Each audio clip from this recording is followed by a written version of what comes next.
I'm hoping that you can hear me. My name is Brandy Campbell, and I'm the Communications Director with Public Health Advocates, and joining me are multiple partners, and we'll go into more formal introductions in just a second.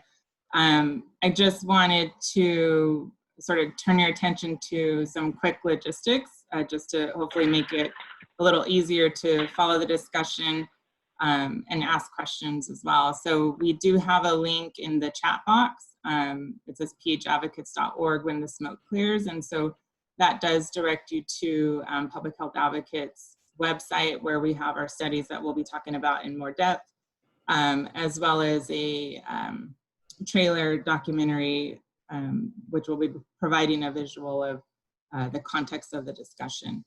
And if you guys can take a moment to, those of you who are representing the media, if you can mention your name, the media outlet you're with, and also your contact information in the chat, that'd be super helpful. We just want to make sure that we are connecting with you and following up with any questions as well. So I'm gonna see if I can play our trailer real quick. Let's see. I'm gonna share my screen. It'll be about 5 minutes, and then I'm going to turn it over to our first speaker.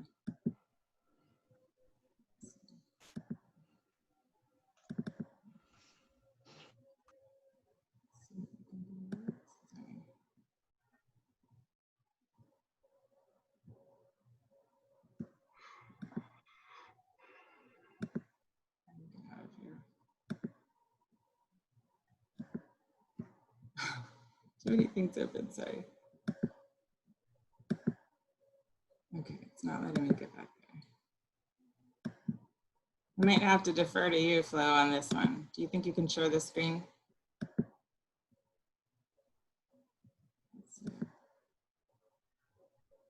Sure, let me pull up the link is up, but it's not allowing me to share it from mine. Sorry for the technical difficulties. We are always learning at the same time. Computer sound as well. Okay. The legal cannabis industry could be $200 billion a year. Are we going to look back at this time and think, that was the time where the money could be made, the golden era of cannabis investing? Yes, I truly believe that. The best macroeconomic opportunity I've seen within the U.S. markets in my career.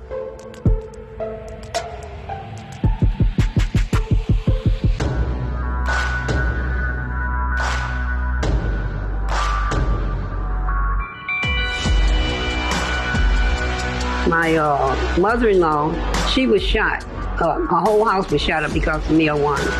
And she was 81 years old. My oldest son, he was beaten by the police because of some marijuana. They did what they said, but yet and still the other cop came from the other side and he hit him from the back with the billy club and he fell down and hurt himself. But they still took him to jail. It kept me upset all the time, worried. When he left home, I was thinking, I said, well, this might be his last time. He might not come back. And right now, on the left leg, they messed up his kneecap, and he have a limp when he walks. And the police did that to him. Well, my mother, who's never broken the law before in her life, was held at gunpoint.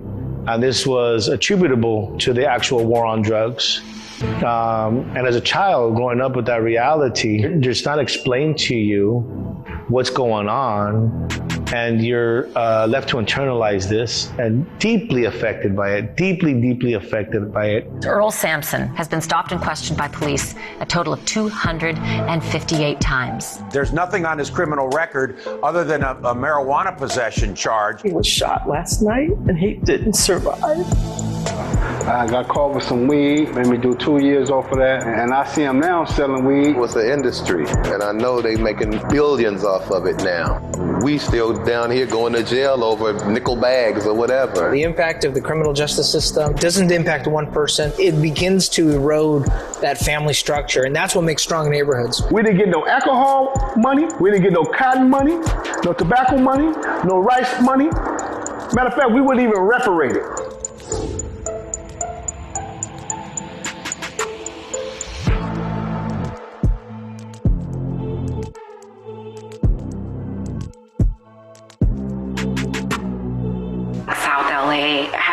is the greatest impacts of any drug epidemic that state is looking at. And so for us, looking at the tax revenue and reinvestment has to take into account these experiences that residents are lifting up, that our communities are not going to see the benefits of the legalization, especially when we look at tax revenue.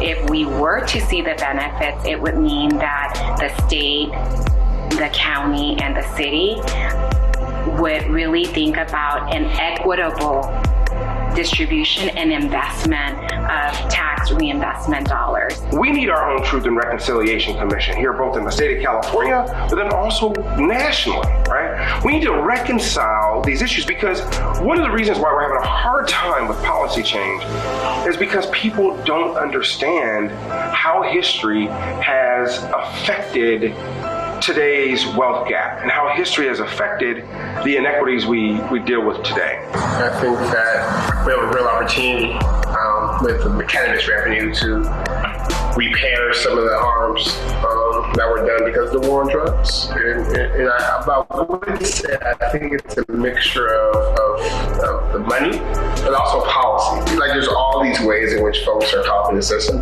disproportionately poor folks, especially Black and brown folks. When we talk about any system, when we talk about buddy credit and creating equitable opportunities, equitable legislation around it, creating systems that can support them in that process, and protecting them. More needs to be done to direct tax revenue into leveling the playing field. If you're going to help the government or be part of the justice system, don't fail us.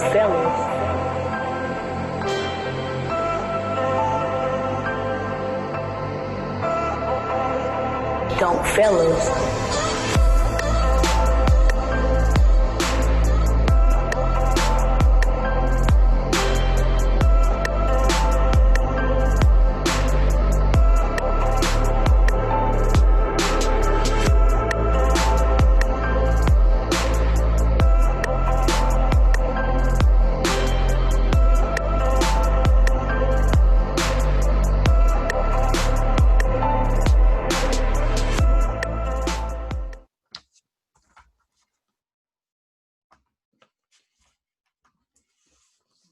I just, real quick wanted to mention that California Urban Partnership did take the lead on putting together that mini documentary, and they did an amazing job, and I think it sets the tone for today's discussion. I wanted to again remind folks, if you joined a little later, if you can enter your contact information, your name, the media outlet that you represent, and contact information, phone number, email on the chat. And we've also provided a link at the top that goes directly to our website with the press kit and the studies as well, and a link to the documentary. And I'm going to turn it over to my colleague, Dr. Flo Cooper. Good morning, everyone. It is a real pleasure to join you this morning and to be able to share two groundbreaking reports that we are releasing this morning. And so I thank you all for taking time to join us. I want to start by acknowledging our partners, because we have a lot of partners who have made all of this possible. First and foremost, we've heard from California Urban Partnership. We also are in partnership with Youth Forward, as well as the Getting It Right from the Start Public Health Institute project, as well as our funders, the California Endowment and Sierra Health Foundation, and then our research partners at the UCLA Million Dollar Hoods, as well as UC Davis Center for Regional Change. And so we are really pleased to be able to present these two reports that we think really tell a narrative that is important. In the documentary video that you just saw, Dr. Scorza did a really great job of identifying the challenge here is that we have not connected the historical with the ongoing challenges in a mainstream way. And we're hoping that these two reports will really help to highlight that. Right now there is a pending state budget proposal to form a new police force that's focused primarily on cannabis enforcement. And we think it's important to release these studies right now because of the importance of getting the message out that, a lot of the reason why the war on drugs existed in the way it did was because of a racial bias in law enforcement and systemic racism. And so as we're beginning to have local and national conversations about what it looks like and what the role of the police should be, we think it's important that we have data to be able to support those and to really show what we've already done, the impact that it's had on communities, the very devastating impact, as well as also being able to talk about how some of those initial funds have already been spent. And so the first of the two reports that we're going to talk about this morning is called When the Smoke Clears. It has the same title as the documentary film that you just saw. And what it did was it analyzed the arrest rates between 2000 and 2016 when Proposition 64, which is the Adult Use of Marijuana Act, was passed that decriminalized marijuana use for adults in the state of California.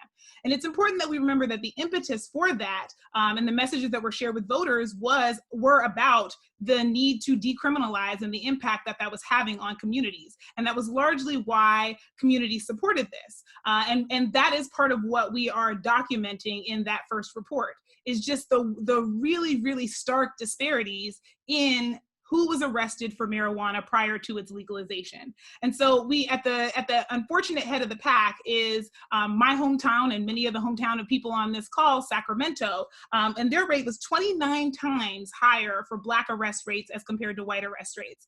It's important to anchor on the fact that drug use rates are fairly similar across racial and ethnic groups. So the arrest rate being 29 times higher is a really stark disparity that doesn't reflect actual drug use, but reflects law enforcement's enforcement of those drug policies.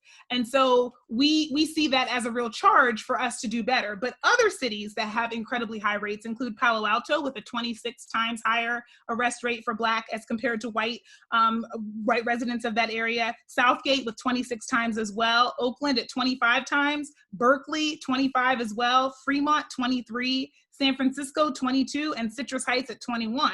And even in some of our less densely populated areas, we still see some of those same high disparities with Indio at 18 times, San Francisco at 10 times, and even Merced at 9 times. So what we're highlighting here is that there is a clear racial impact of these policies, and we're connecting that to what voters wanted to see when the Adult Use of Marijuana Act was passed, known as Proposition 64. These data also do a deeper dive into census tract data for 4 specific agencies: the Los Angeles Sheriff's Department, the Sacramento County Sheriff's Department, Kern County Sheriff's Department, and the Long Beach Police Department. And these data also show similarly high variations between Black and white neighborhoods, doing a deeper dive into the interior of those communities. And so what this really demonstrates for us is that over time, these data have been available and we've been able to see these racial disparities, and that our leadership really has not taken a strong stance on what should be done to address those. And so with the passage of Proposition 64, we saw an opportunity to be able to invest these funds in equitable ways. That brings us to our second report, which was published by Youth Forward and Getting It Right from the Start, which again is a project of the Public Health Institute. And it really details how cities and counties where local taxes have been enacted have used the revenue that they have collected. It's important to note that over half of the jurisdictions have not actually instituted local tax revenue, so they have not tapped into that as a source. But of the cities that were surveyed for this research report, what we found is that this has largely been a windfall for police departments, that the very entities that were responsible for the disparities in the first report are also the ones that are reaping the financial benefit of those funds that have been generated. And so what we saw is that there were 28 cities that were surveyed for this report, and of those, there was a double-digit increase in the amount of general funds dollars going to the police departments after the passage of Proposition 64 and those local tax revenues. And in 8 of those 28, their police budgets grew by at least 25% in that time frame. Overall, the shift in police budgets for the 28 cities was an increase of 19% over a 3-year period since the passage of Proposition 64, and that results in about $455 million in general fund that have been allocated to the police over what was spent just 3 years prior. And so we are really committed to not only sharing these data for the purposes of underscoring the message, but then also thinking about what some of our policy changes should be to be able to address them. And so among the policy changes that our collective have developed include really going back and thinking about allocating those funds to community-led solutions. Obviously, there's a national conversation right now that has been anchored on defunding the police, as well as reimagining what public safety looks like. And at the core of that, while there's lots of discussions about what that means and how far to go, has been how much of our funds have been spent on policing and whether or not that's the right place, given our moral charge to care for communities, for that money to be spent. And so our first recommendation is that the funds be spent to support community-led prevention activities, as well as public health and true public safety policies, which is not synonymous with policing. Our second recommendation is that we invest that local tax revenue in communities of color and in public health initiatives rather than law enforcement. So not just a reallocation of the funds that were already supposed to be dedicated to policing and asking those entities to shift in their priorities, but also saying when you're collecting local revenue, we want to make sure that revenue is invested in the right places. There are in particular public health challenges to adolescents as well as pregnant women when it comes to cannabis use. And so those funds can be used to support those communities, as well as making sure that we are providing direct reparations in the way of payments and funding to the communities that were hardest hit by the war on drugs. That's what the mandate from Prop 64 offers for us, and it's really important that we hold true to the spirit of what voters intended when they passed this proposition, to not criminalize and to repair harm.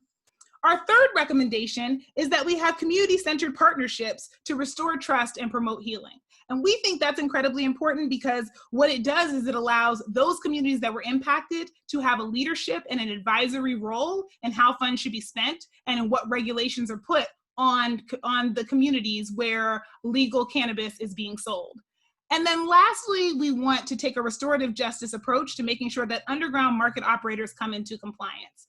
Part of the reason why this proposal in the state budget to add an additional police force was put forth is to try to enforce and crack down on underground operators that have not been brought into what is considered to be legal compliance with the current state of affairs. The challenge, however, is that not a lot of investment in time, energy, or staffing has been made to bring those organizations into the legal industry. And so it is unfair to repeat the war on drugs in ways that criminalize an additional community without first making a good faith effort to bring those organizations into legal compliance. And so we have some specific recommendations around how that could be done, including priority licensing, technical assistance, as well as capital and regulatory relief that would allow for those businesses to be brought into the industry, instead of further criminalizing communities that have not had access and allowing the legal cannabis market to be largely dominated by large corporations and people who are benefiting from the legal cannabis industry and not those who were part of it when the legalization line was further back. And so I'd like to stop there and open it up for questions from our press corps. I'm also going to tap into some of our partners to be able to answer specific questions about methodology or do a deeper dive into our policy recommendations. So if you have questions, you can put them in the chat or you can unmute yourself and you can even raise your hand so we don't completely devolve into pandemonium.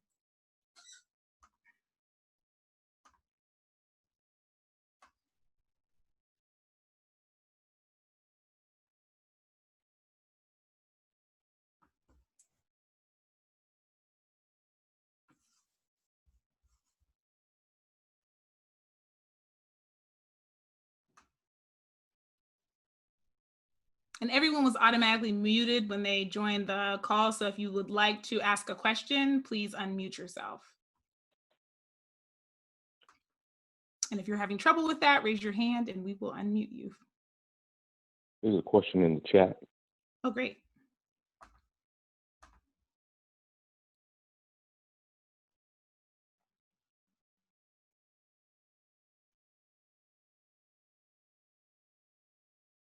Sure, there's a question about, so one of the questions in the chat is, how does this information feed into or help uplift some jurisdictions in their equity assessments?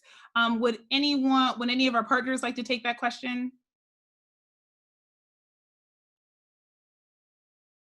I'm looking at Malachi or Jim, if you'd like to jump in. I had my mic on mute. No worries. I'm sorry, can you repeat that question again? Sure. How does this information feed into or help uplift some jurisdictions and their equity assessments?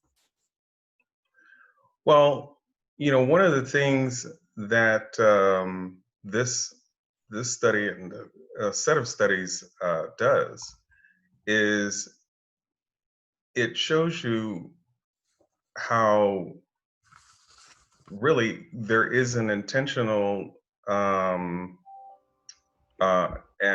purposeful benefit that can be delivered by doing social equity assessments. And one of the critical parts of doing a social equity analysis is to identify who was impacted at the local level.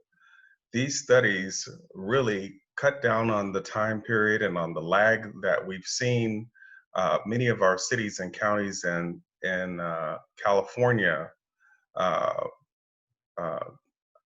taking when it comes to passing cannabis equity policies, when it comes to developing equity and regulatory commissions to be very intentional about how they are opening up the market to Black and brown entrepreneurs who've been impacted, and in terms of how they are applying the use of those tax dollars for reinvestment into the communities that have been impacted. Thank you. And then we have another question that was from the same person. What can jurisdictions do with this information? Jim, would you like to answer that? Yeah, hi everybody. This is Jim Keddy with Youth Forward. Within our group of organizations working on cannabis, we have a particular interest in cannabis tax revenue. And as you'll see in the report, we're urging local governments to change direction here, and rather than invest cannabis revenues and have those revenues flow into their general fund and into specialized law enforcement units, we're challenging them to invest those funds in their neighborhoods that were most impacted by the war on drugs to support, healing, health prevention, economic development. Over time, we're going to see cannabis revenue continue to grow here in the state, at the state and at the local level. And we're seeing a very troublesome pattern in how local governments are using those dollars. We've also raised the question in the report of how local governments could follow the example of some of the state agencies that have created grant programs with Prop 64 revenue and that are investing those revenues in communities of color impacted by the war on drugs for good purposes. And that includes the Governor's Office of Business and Economic Development, also known as GoBiz, as well as the Department of Healthcare Services. We've both established significant grant programs using Prop 64 revenue. Thank you, Jim. There was a follow-up question. This is a systemic critique. How can we make it required viewing, listening, and reading for state cannabis control agencies and the people they answer to? Unfortunately, we can't make it required viewing, but we do, part of the reason that we're having this press conference is to be able to elevate the profile of this work and to make sure that we are getting media attention for the fact that these reports are coming out and for the recommendations that are associated with them, in hopes that this will rise to the level of importance for all of leadership. We also are strongly going to be encouraging our partners in advocacy and policy work to take up the mantle and to raise, in particular, local issues within their jurisdiction. So thank you, Josh, for wanting the report. It is available. I think we'll have somebody post the link again so that you're able to access both of the reports. I see a question from, it looks like, Lawrence. How do these numbers tie up? Can you provide a little more context? I'm not entirely sure how to answer that question, or maybe even who to pitch it to.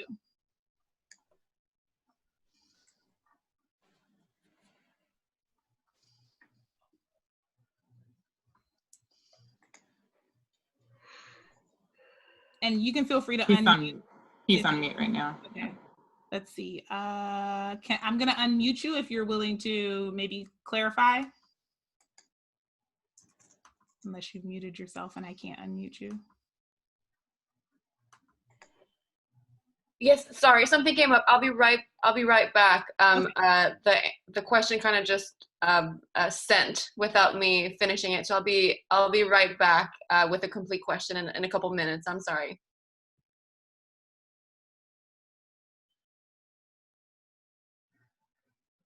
Oh, okay. Okay.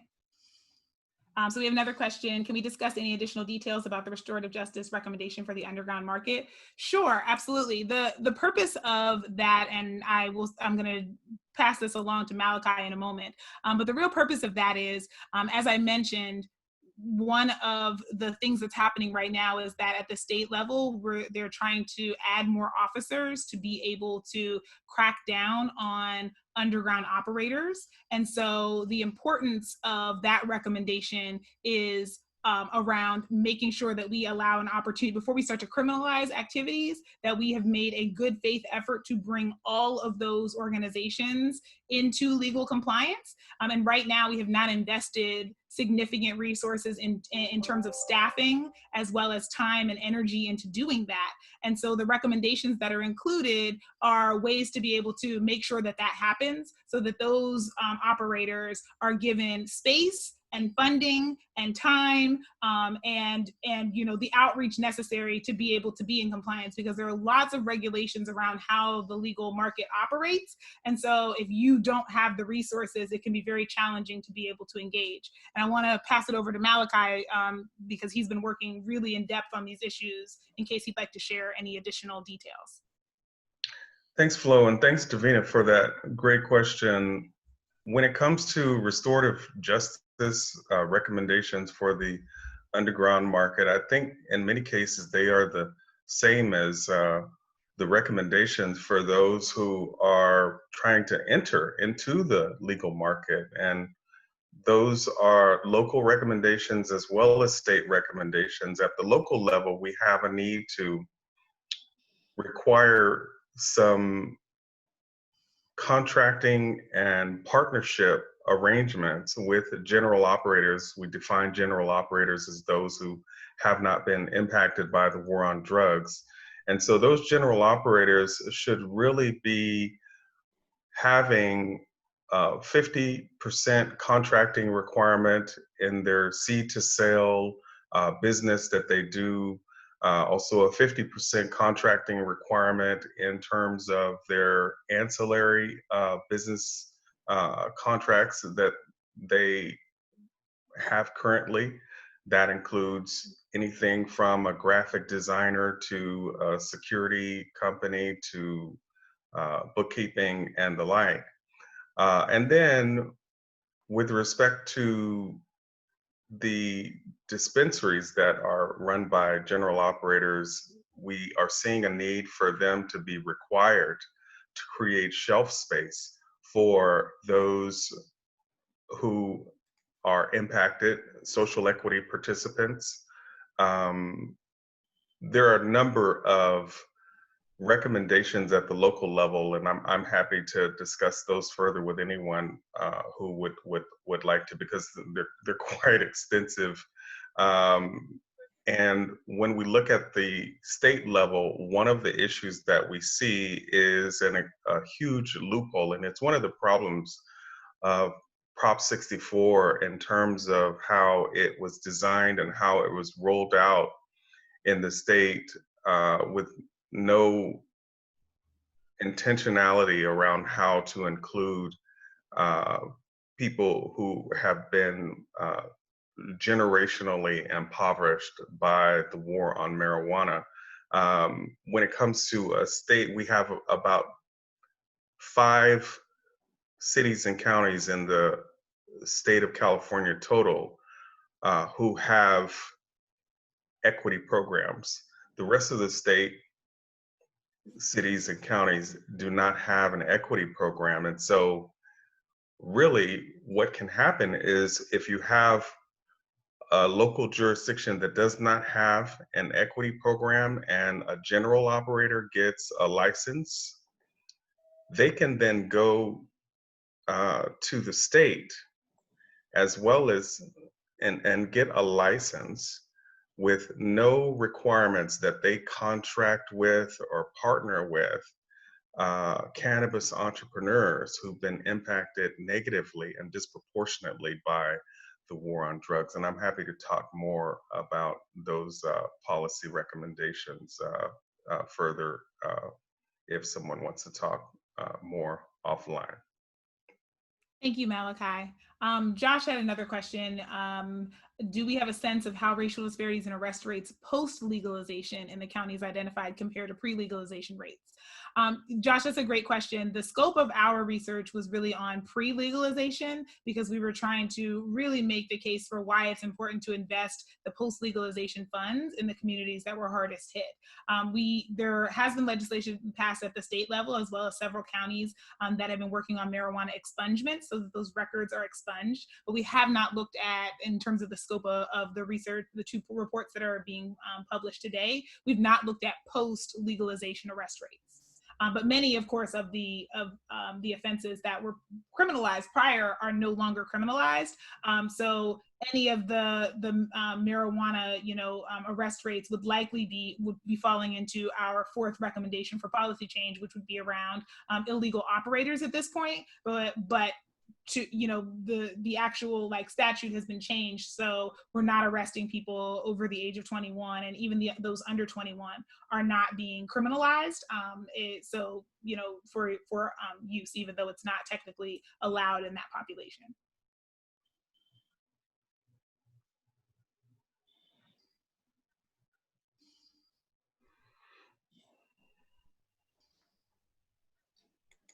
Yes, Josh said we see gross disparities persisting in Colorado. Absolutely, yes. That was just not the scope of this project, but certainly it merits additional consideration to look at what the arrest rates have been in the past couple of years.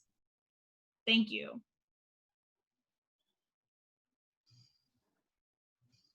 And in particular, what those particular charges would be, because obviously they'd be very different than the ones pre-legalization. Hey, Flo, if I could share one other observation. Please. So I think what we've been seeing over the last couple of years with the legalization of cannabis is this emergence of a corporate cannabis, and as Malachi has noted, predominantly a white-led industry. And what we've seen in the last 2 years is this growing alliance between the cannabis industry and law enforcement, where the cannabis industry is lobbying for a crackdown on the underground market. And of course, that leads to greater funding for law enforcement. So this is a pattern we find very troubling because certainly no one voted for Prop 64 thinking that legalizing marijuana would lead to an expansion of law enforcement. I think those of us who voted for legalization did so to a great extent out of concern for mass incarceration and the role that marijuana has played in driving mass incarceration, which is the focus of the report by public health advocates. And I would echo that, Flo and Jim. There's also a national conversation around reparations happening. And in California, we're moving forward with a general reparations study proposal. And it's important to note that if there was ever one part of reparations that our elected leaders didn't need another study or report for in order to make an informed and decent decision, it's on the issue of racialized criminalization of marijuana. We have Prop 64 that was designed and rolled out with no consideration of people who have been generationally impoverished and traumatized. And when someone comes out of jail, can't get a job, college tuition, housing, children separated from their parents, they can't start a strong business in their own neighborhoods, they can't own their home because of the generational poverty caused by this kind of criminalization. And now what we're looking at is a 228-year time period for the average Black family's wealth to catch up with the average white family's wealth. We're going through a pandemic. We're ill-equipped to take care of the needs of our most vulnerable populations in the Black community in particular. And it just is highly inappropriate at this time that the state move towards deploying police as mercenaries to protect the interests of largely white and wealthy cannabis investors. And so we need a correction now, and these studies really put empowerment, they give cover to legislators around what they can do to be intentional about repairing the harm that has been done. Thank you, Malachi. Are there any additional questions?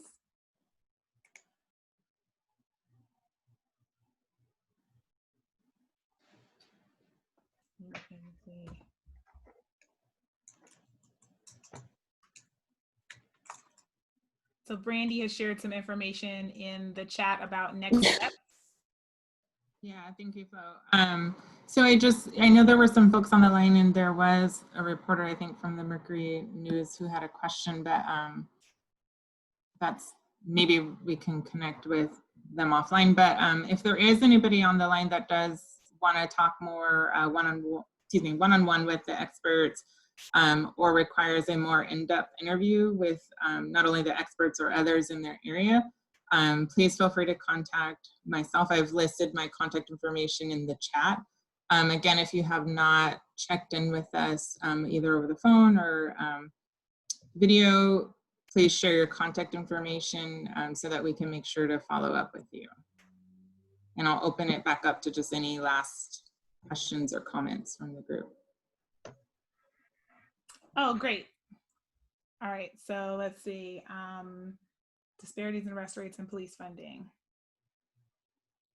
So Jim, this is a great question for you. The question is, wanted to talk a bit more about the correlation between disparities in arrest rates and police funding. Was just wondering if the 19% increase in funding over the 3 years was solely due to cannabis-related arrests. So I want to make sure it's clear, the 19% increase of funding was not correlated with arrests. It was correlated with the legalization of cannabis and the funding that was given to those police departments during the time after cannabis was legalized. The arrest rates are prior to the legalization of cannabis. So the entire story here is that we arrested Black people at rates somewhere between 9 and 29 times more than white people, and that we legalized cannabis because we were interested in stopping that criminalization story, but then we gave the money after the legalization to the very entity that was responsible for those racial disparities prior to the legalization. So I'm hoping that's clear. The 19% increase in funding had nothing to do with arrests. It had to do with there now being a revenue source that could fund that came on the heels of work to abolish the legal prohibition on marijuana. And now the very entity that was responsible for that is reaping the financial benefit instead of the communities that were harmed by the war on drugs. I'm hoping that that's helpful, but if you're available, we can unmute if you have a follow-up question.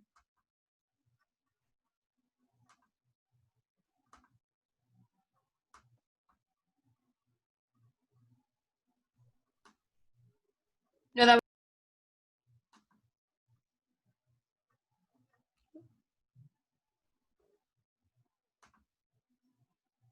Yes, the press conference there's a question of whether or not this has been recorded. Yes, it has been recorded, so that if there is something that you'd like to go back to afterwards, we also have the press release as well as the reports available on the website, and we can certainly post that again.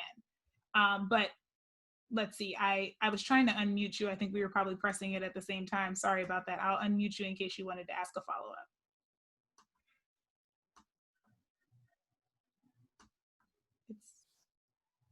I'm having some trouble unmuting you. I don't know if you're muted on your end. Sometimes it takes several attempts to. Okay, there we There go. we go. But thank you. That was very helpful. I think I'm kind of juggling too many stories at the moment, but there's a way to be able to reach out to you by email, or that would be very helpful. Yes, in the press release, there's contact information for Brandy, our communications director, as well as for me and Malachi and D'Angelo and Jim. And if you have methodology questions, also for Bernadette and Asia.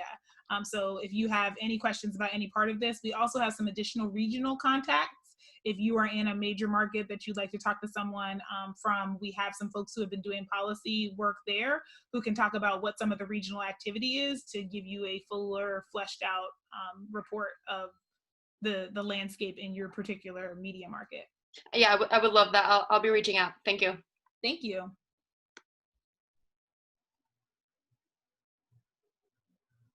Hi, Andrew Sheeler with the Sacramento Bee. I don't have a question right now. I just wanted to say that I was listening in. I joined late, but I'll be in touch, and I'll reach out to Brandy for more information and to get a copy of that report and stuff. I just wanted to say thank you for doing this. Thank you. Thank you. Thank you for joining. We really appreciate you having you, Andrew. Yeah, and we'll be sending the full press kit with the reports out to all of the major media outlets, and we'll be up on social media shortly. So please stay connected with us, but don't hesitate to connect with myself, Flo, or the other experts or partners listed as part of this effort. And again, it's all of that information is listed in the press kit. And I've listed my contact information in the chat if you need it. Okay. And so I'm happy to, maybe just wrap things up. Just want to share again, thank you to everyone that's joined, both, our partners that have worked extremely hard on the research end of things and pulling these studies together, as well as the mini documentary. I know that's been a long time coming and a lot of hard work, but such an important issue. I'm hoping that we'll continue to stay connected around this topic, and you'll see us doing a lot of the advocacy efforts on both the local and statewide level, but also again really trying to lift this issue up via the media. And so your support here and just again participating in today's press conference was really valuable, and we just encourage you to follow up with us if you have other questions. And I just want to turn over to the rest of the team if you had any last comments real quick. None from me. Okay. Great. Thank you so much for joining. Thank you. Thank you. Have a good day.